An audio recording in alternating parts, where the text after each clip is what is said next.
If you want to be a powerful, impactful, influential leader, you must both expect and strategize to win. Carla Harris has been cited as one of the most powerful women and Black executives on Wall Street and in corporate America. She began her finance career as an associate and worked her way up the ranks at Morgan Stanley, where she has spent the past 3 decades brokering deals, executing IPOs, and creating an in-house innovation lab. Here's how she got here. I grew up in Jacksonville, Florida, and I grew up in a no-excuses household. I had no idea that I wanted to do finance. Growing up Black in the South, if you were smart, people pushed you into 3 primary lanes. 1, to be a doctor or a nurse, 2, to be a teacher, or 3, to be a lawyer. It wasn't until after my sophomore year in college that I was exposed to finance and to Wall Street. I realized the things that attracted me to the law were actually found in business. Number 1, I wanted to have a lot of responsibility very early on.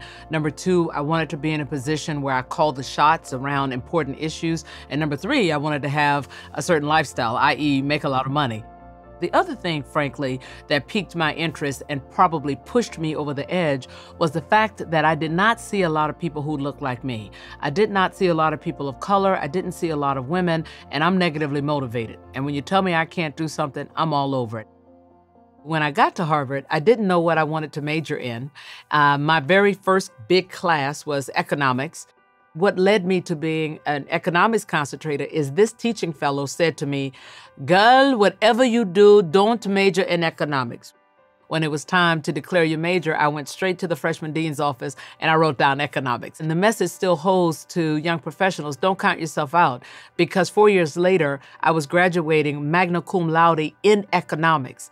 After I received my MBA from Harvard, I started right at Morgan Stanley as an associate in mergers and acquisitions. And frankly, the reason I chose M&A was once again around the negative motivation. And everybody said, whatever you do, don't do M&A because they don't have a life, you're always on call, it's a miserable existence. So I said, aha, I'm gonna do M&A.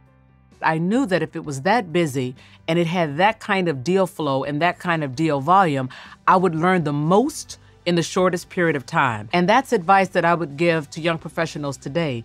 Do as much as you can in the first 2 or 3 years of your work life or your professional journey, and then step back and take a pause and think about all of the skills that you have acquired. Now recalibrate and think about whether or not you want to continue to apply them and learn in that lane, or if you would like to take those skills and actually apply into a completely different industry.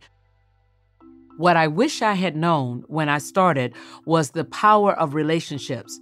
I was very focused on making sure that I got the skill set and that I completed the assignments. But 2 critical mistakes: I did not realize how much the relationships mattered to the kinds of things that you were assigned. So if there's any advice that I would give to young professionals, especially young female professionals of color, don't be so insular or don't adopt the, well, I'm just gonna let my work speak for me mentality, because it will not allow you to maximize your success. The other mistake that I would argue that I made is I had a very distinct understanding of what I thought an associate was supposed to do. Here was the associate box, and what I must do is fulfill that and fulfill it very well. When in fact, what you should be thinking about doing is, how can you fulfill that, but how can you look for opportunities to show people what else you can do?